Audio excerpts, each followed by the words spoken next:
Every day for 17 years, at precisely 6:42 a.m., a woman in a faded blue coat walked to the edge of the river and crossed. No matter the weather, wind or frostbite, sweltering heat or torrential rain, she never missed a single morning. Trudging across the old pedestrian bridge as if pulled by some invisible thread. She never spoke to anyone. Never looked up. And then, just as silently as she appeared, she would vanish into the dense woods on the other side. At first, it was nothing more than town folklore. Whispers among coffee shop regulars and high schoolers daring each other to follow her. Locals gave her a nickname, the River Ghost.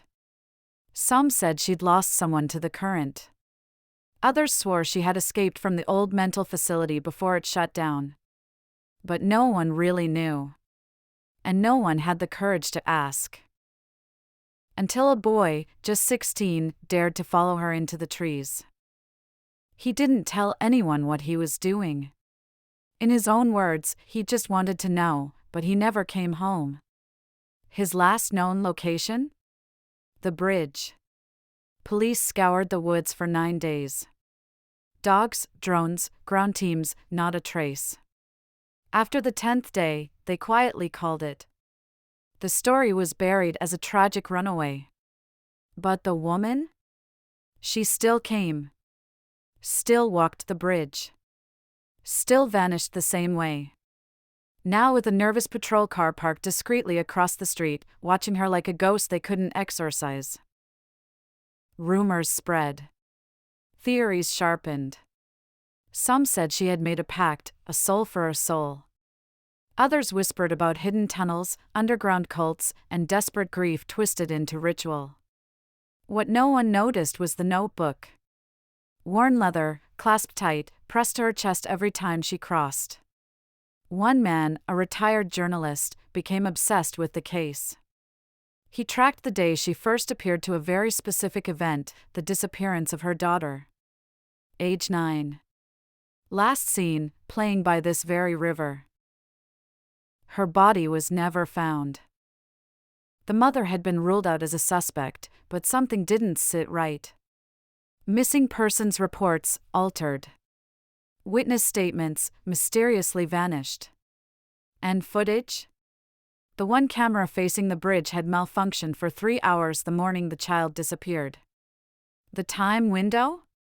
Perfectly aligned with her daily crossing. The retired journalist tried to confront her, but she ignored him. Every morning, she repeated the same walk. Silent. Determined. Haunted. Until last week, when she didn't appear. The town held its breath.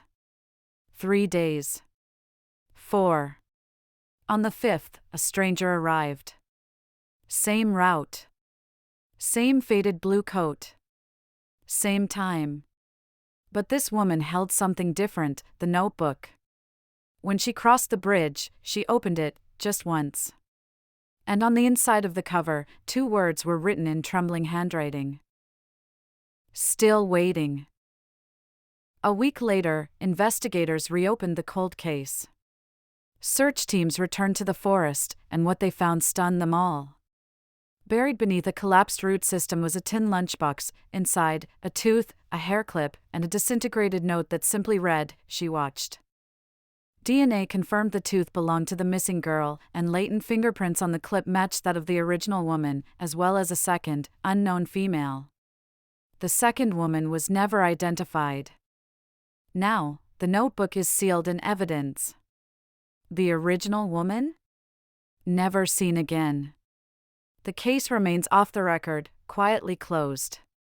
And the new visitor in the blue coat? She stopped coming after exactly 17 days. Some say the bridge chooses those who still have something to bury. Others believe grief doesn't stop when the body is found, but only when the truth can finally be heard. So if you ever walk that bridge alone, look carefully. You might see her. Or worse, she might see you first. Follow the quiet signal. Some stories are buried on purpose.